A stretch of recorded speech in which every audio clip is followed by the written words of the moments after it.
안녕하십니까.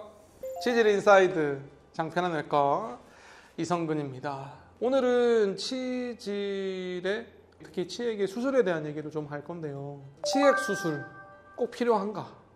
사실 저는 치액 수술은 웬만하면 권유드리지는 않아요.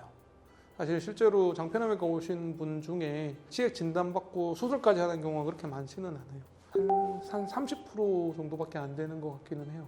한 25% 정도?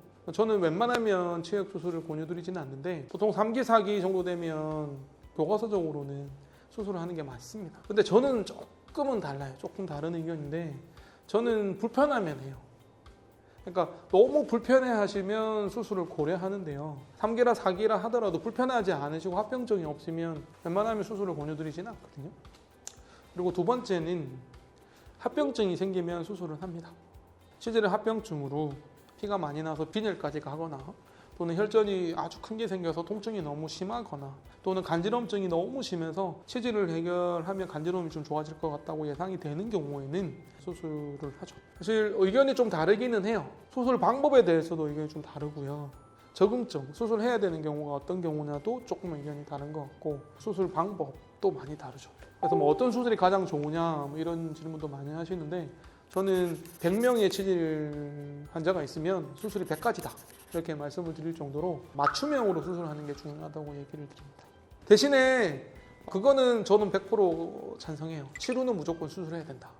교과서에서도 항상 얘기하고 항문 농양과 치료는 수술을 빨리 해야 되거든요. 반드시 해야 되고 가급적이면 늦지 않게 수술을 해야 됩니다.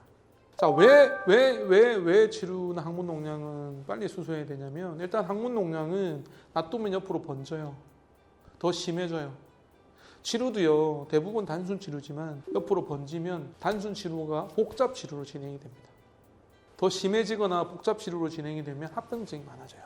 그래서 호미로 막을 수 있는 거를요. 포크레인으로도 못 막는 경우도 생길 수 있어요. 그래서 저는 치료는 무조건 수술. 항문 농양도 무조건 수술, 빨리 수술하는 걸 추천드립니다.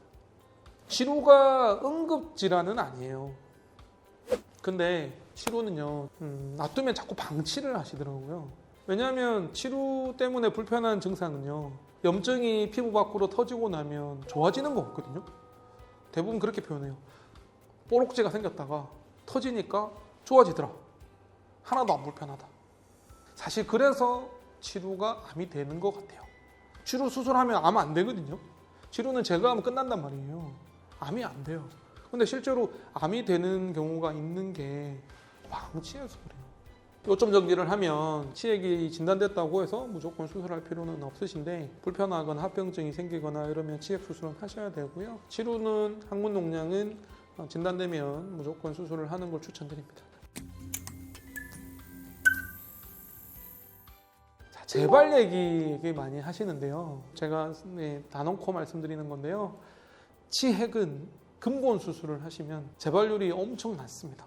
제거한 자리에 재발은 거의 안 생깁니다. 교과서적으로는 10년이 지났을 때 치핵의 재발률은 10% 정도 된다 이렇게 얘기를 하거든요. 그런데 실제로 주위에 그런 분 계시잖아요. 치핵 수술했는데 또 수술한다고 하더라? 그런 분 계시는데 그거는 어디서 오해가 생기는 거냐면 치핵은 여러 군데도 생길 수 있어요. 보통 한 6군데도 생기거든요.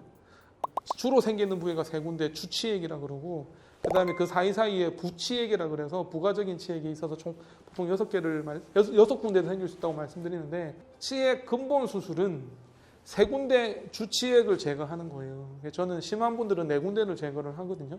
왜냐하면 너무 다 제거를 해버리면 항문이 좁아지거나 합병증이 좀 생길 수 있기 때문에 문제가 되는 것만 해결을 하는데요. 적어도 근본 수술을 한 자리에는 치액은 재발을 거의 안 합니다. 근데 이제 남아있는 체질이 또 문제가 되는 경우도 있기는 합니다만 그런 분 계세요. 임신 출산하면 또 체질이 생길 거기 때문에 지금도 체질이 심한데 난 나중에 더 심해지면 한꺼번에 할 거야 이렇게 얘기하시는 분도 계시거든요.